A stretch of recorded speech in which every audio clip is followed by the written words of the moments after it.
share and subscribe. Engineer Mufti Atif. اس بات کو بہت زیادہ ناپسند کیا گیا کہ مسلمان ہو اور غیروں کی طرف دیکھے، کیونکہ غیر کی محتاجگی ختم کر دی گئی، ہر چیز کا حکم دے دیا گیا۔ چنانچہ رسول اللہ صلی اللہ علیہ وسلم نے اس بات کا اہتمام فرمایا اور صحابہ کو اس کی عملی تعلیم دی۔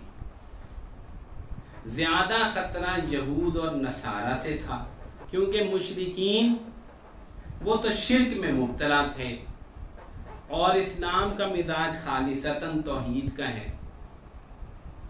یہود اور نصارہ سے خطرہ اس لیے تھا کہ یہود اور نصارہ اللہ کو مانتے تھے اور شریعت کے بھی ماننے والے تھے، گویا کہ اہل کتاب تھے۔ ان کے طور طریقوں کی طرف مسلمانوں کا مائل ہو جانا اس کا زیادہ خطرہ تھا۔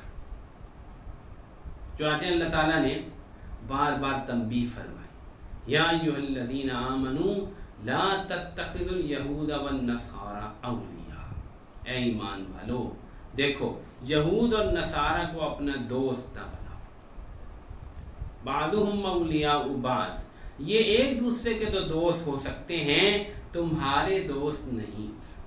وَمَن يَتَوَلَّهُم مِّنكُمْ فَإِنَّهُ مِنْهُمْ، جو ان سے دوستی کرے گا، ان کو ولی بنائے گا، ان کو اپنا ہمدرد بنائے گا، وہ انہی میں سے شمار ہوگا، وہ وہی بن جائے گا۔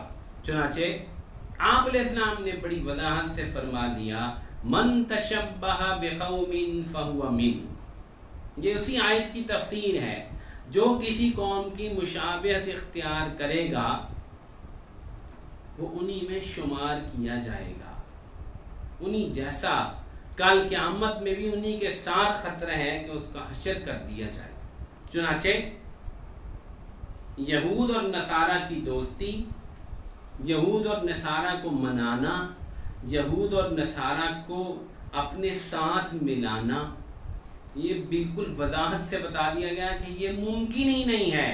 وَلَن تَرْضَىٰ عَنْكَ الْيَهُودُ وَلَا النَّصَارَىٰ حَتَّىٰ تَتَّبِعَ مِلَّتَهُمْ، فرمایا یہ یہود اور یہ عیسائی نصرانی یہ آپ سے راضی ہو ہی نہیں سکتے، یہ آپ کے بن ہی نہیں سکتے یہاں تک کہ آپ ان کی پیروی نہ شروع کر دیں، آپ بھی وہی بن جائیں جو یہ ہیں، تو پھر تو شاید یہ آپ سے راضی ہو جائیں، ورنہ یہ آپ سے راضی کبھی نہیں ہوں گے۔